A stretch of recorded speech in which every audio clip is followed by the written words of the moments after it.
Hey guys, this is Evan Edwards here with the legit box opening. Today I'm unboxing a box of YuGiOh Dark Neostorm. And yeah, let's just get right into it. And let's start with the left. I know people start with the right, but who cares?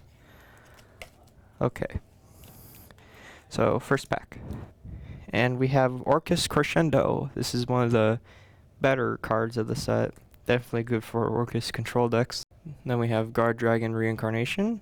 And now we have the cover card Firewall Exceed Dragon, TG Halberd Cannon Assault Mode, Incantation Thanatosis, Pendulum Halt, Destiny Hero Dominance, neat card, Number XX Utopic Dark Infinity, looks pretty neat, Chain Hole, neat artwork, Salamangreat Recurrence, Crackdown, that's a pretty good card. Mayakashi Winter, Memories of Hope, World Gears of Thurological Demergy, Dirge of the Lost Dragon, Ib the World Chalice, another Fusion Destiny, another copy of Crackdown.